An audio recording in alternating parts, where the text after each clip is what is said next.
BMS Madikkai മേഖലാ സമ്മേളനം Mavunkal കോട്ടപ്പാറയിലെ GLP സ്കൂളിൽ സമാപിച്ചു. പരിഷ്കരിച്ച തൊഴിലുറപ്പ് പദ്ധതി നടപ്പിൽ വരുത്തുവാൻ ത്രിതല പഞ്ചായത്തുകൾ തയ്യാറാകണമെന്ന് സമ്മേളനം പ്രമേയത്തിലൂടെ ആവശ്യപ്പെട്ടു. This news sponsored by Manual Silks, Mega Mall, Main Road, Kanyangad, also at Kannur, Irati and Pattambi.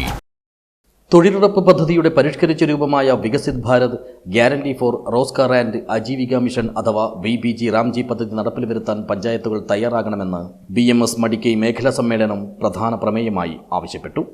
വർഷം പകുതി പിന്നിട്ടിട്ടും തൊഴിൽ ആരംഭിക്കാത്തത് വലിയ പ്രയാസങ്ങളാണ് സൃഷ്ടിക്കുന്നത്. വർദ്ധിപ്പിച്ച 125 തൊഴിൽ ദിനാനുകൂല്യവും കൂലി വർധന വഴിയുള്ള ആനുകൂല്യവും ഇതുമൂലം തൊഴിലാളികൾക്ക് ലഭിക്കാതെ പോകുന്നു. ഈ ഒരു സാഹചര്യത്തിൽ അടിയന്തരമായി ത്രിതല പഞ്ചായത്തുകൾ പദ്ധതി നടപ്പിലാക്കാൻ നടപടികൾ സ്വീകരിക്കണമെന്ന് സമ്മേളനം അധികൃതരോട് ആവശ്യപ്പെട്ടു. കോട്ടപ്പാറയിലെ GLP സ്കൂളിൽ സംഘടിപ്പിച്ച സമ്മേളനം BMS കാസർഗോഡ് ജില്ലാ സെക്രട്ടറി KV ബാബു ഉദ്ഘാടനം ചെയ്തു. തൊഴിലാളികൾ നമ്മൾ ഈ BMS എന്ന് പറയുന്ന സംഘടനയ്ക്ക് തൊഴിലാളികൾക്ക് വേണ്ടി സമർപ്പിക്കാൻ കൊടുത്തു. അതിനുശേഷമാണ് സേവാനിധി എന്നുള്ള ഒരു കാര്യക്രമം കേരളത്തിൽ അങ്ങോളം ഇങ്ങോളം ഭാരതീയ മസ്ദൂർ സംഘം വെറും ഒരു ട്രേഡ് യൂണിയൻ പ്രസ്ഥാനമല്ല, ഇതൊരു സമാജ സേവനയുള്ള പ്രസ്ഥാനമാണ് എന്നുള്ള വലിയ കാഴ്ചപ്പാടുള്ള ഒരു പ്രവർത്തകൻ.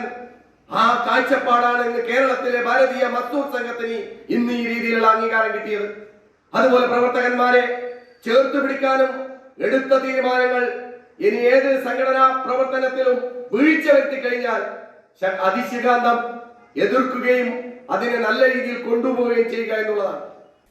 ചടങ്ങിൽ മേഖലാ പ്രസിഡന്റ് രാമചന്ദ്രൻ വാഴക്കോട് അധ്യക്ഷനായി. സംഘടനയുടെ സംസ്ഥാന ജനറൽ സെക്രട്ടറിയായിരുന്ന KG അജിത് കുമാറിനെ അനുസ്മരിച്ച് KST എംപ്ലോയീസ് ജില്ലാ വർക്കിംഗ് പ്രസിഡന്റ് ജയകുമാർ നെല്ലിത്തറ പ്രഭാഷണം നടത്തി. മടിക്കൈ ഗ്രാമപഞ്ചായത്ത് അംഗം K ശോഭന, കോടമ്പളൂർ ഗ്രാമപഞ്ചായത്ത് അംഗം ശ്രീജിത്ത് വർക്കളായി, A വേലായുധൻ, സുലോചന കൊട്ടപ്പാറ എന്നിവർ സംസാരിച്ചു.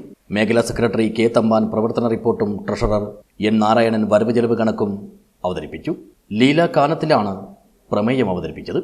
ജില്ലാ vice president Bharathan Kalyan road സമരവും പ്രഭാഷണവും ഭാരവാഹി പ്രഖ്യാപനവും നടത്തി. രാമചന്ദ്രൻ തട്ടുമ്മൽ നന്ദി പറഞ്ഞു. മേഖലാ കമ്മിറ്റിയുടെ പുതിയ ഭാരവാഹികളായി രാമകൃഷ്ണൻ വാഴക്കോടിനെയും രാമചന്ദ്രൻ തട്ടുമ്മലിനെ സെക്രട്ടറിയായും N നാരായണൻ വാഴക്കോടിനെ ട്രഷററായും തിരഞ്ഞെടുത്തു. മടിക്കൈ, കോടമ്പളൂർ, പുല്ലൂർപിര ഗ്രാമപഞ്ചായത്തുകളിലെ പരിധികൾ ഉൾപ്പെടുന്നതാണ് BMSന്റെ മടിക്കൈ മേഖല. News bureau, Periya.